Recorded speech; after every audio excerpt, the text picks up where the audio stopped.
करके केवल कृष्ण में चित्त को लगा देना वही निरोध है। आप चाहे कितना भी निरोध कर लो, निग्रह कर लो। निग्रह करने का अर्थ क्या? इकट्ठा करना। पानी ऊपर से गिरे और उस पानी का यदि निग्रह न किया जाए, संग्रह न किया जाए, तो क्या होगा? वो पानी ऐसे ही बह जाएगा। ऐसे ही इंद्रियों का निग्रह करना है।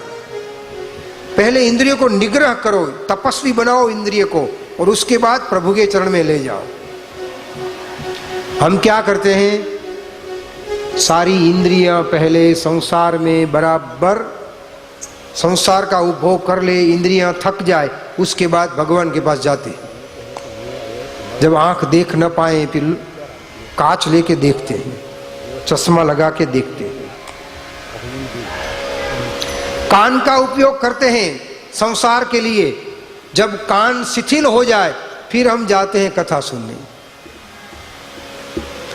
गन्ने के डंडे में से रस निकाल दो और उसके बाद आपके कोई कहे कि लो इसमें से अब चूसो आप, तो रस मिलेगा? भाई आपके जीवन का जो रस था वो तो सारा आपने पहले निचोड़ निचोड़ करके संसार में बहा दिया, और जब कुछ नहीं बचा तब हम भगवान के पास गए। और फिर कहते हैं कि भगवान हमारे सामने दिखते नहीं है, भगवान हमसे बात नहीं करते हैं, कहाँ से करेंगे? इसलिए महाप्रभु जी कहते हैं कृष्णासक्ति सहित, आसक्ति प्रभु में लगाओ, संसार का विस्मरण अपने आप हो जाएगा। एक मक्खी है, विष्ठा पर बैठी है। अब उस मक्खी को विष्ठा से उड़ाना नहीं है, पास में एक शक्कर का टुकड़ा रख दो। अब जब शक्कर रख देंगे तो मक्खी विष्ठा से उठ करके आ जाएगी शक्कर के पर। ऐसे ही जो हमारा मन है वासना से उठा करके उपासना में रख दो। आज तक तो खूब वासना में रहे हम, लेकिन अब मन को समझाओ कि उपासना की तरफ जाओ। जिस इष्ट देव में आप श्रद्धा रखते हैं उस इष्ट देव में उपासना को ले जाओ। वासना से उपासना में जाना, उसका नाम है निरोध। एक अर्थ निरोध का है कि जो निग्रह किया हुआ है। भाई जल तो आपने निग्रह कर लिया, लेकिन उस जल का यदि सही तरह से खेतों में पानी नहीं डाला तो वहां फसल पैदा नहीं होगी। गटर में पानी बहा दिया तो उसका कोई फायदा नहीं है।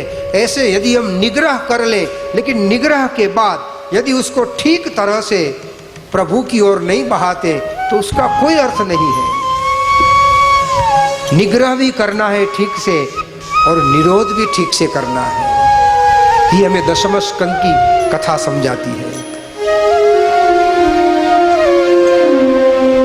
अथ सर्व गुणोपेतः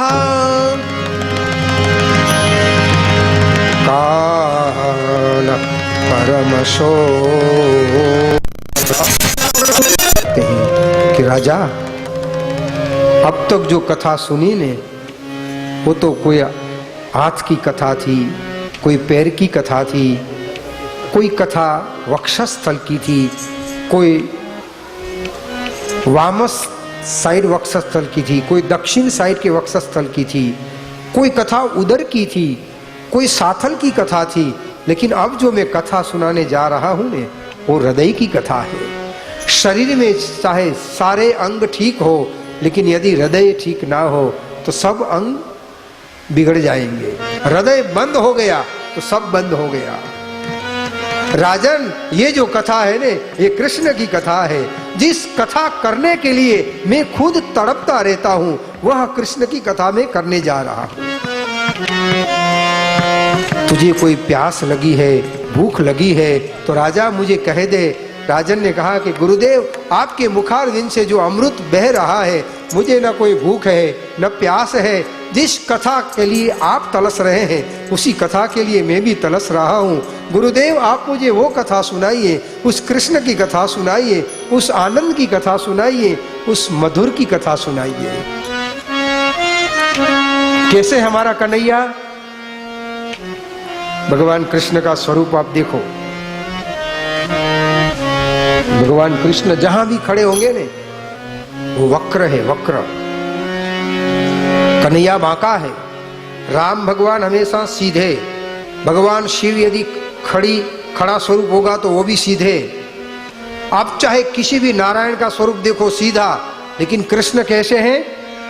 कृष्ण है वक्र, बांका है कन्हैया। कृष्ण को क्यों वक्र रखा? 3 जगह से कृष्ण वक्र है। गले से वक्र हैं, कटी से वक्र हैं और उनका पैर वक्र है। यदि कुएं में कोई चीज गिर जाए और उसको निकालना हो तो आप सलिया डालो तो नहीं निकाल पाएंगे। लेकिन वक्र चीज होगी, कोई बाकी चीज होगी तो कुएं में से वो निकाल सकते हैं। ऐसे भगवान कृष्ण जब वक्र होकर हमारे हृदय में प्रवेश करते हैं तो हमारी कलमस्ता, हमारी कलुषता, हमारी कठोरता वो कृष्ण वक्र बन के निकाल के बाहर कर देते हैं और हृदय को मीठा बना देते हैं। इसलिए कृष्ण वक्र है।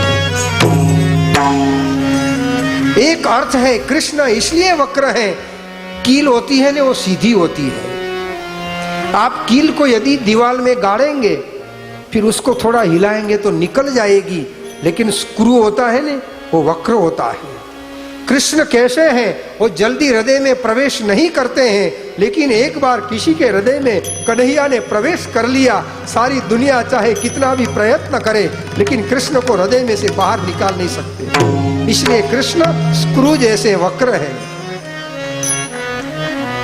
मीरा के हृदय में से कन्हैया को निकालने का बहुत प्रयत्न किया गया, सारी दुनिया उसके पीछे पड़ी लेकिन कृष्ण को बाहर नहीं निकाल पाए।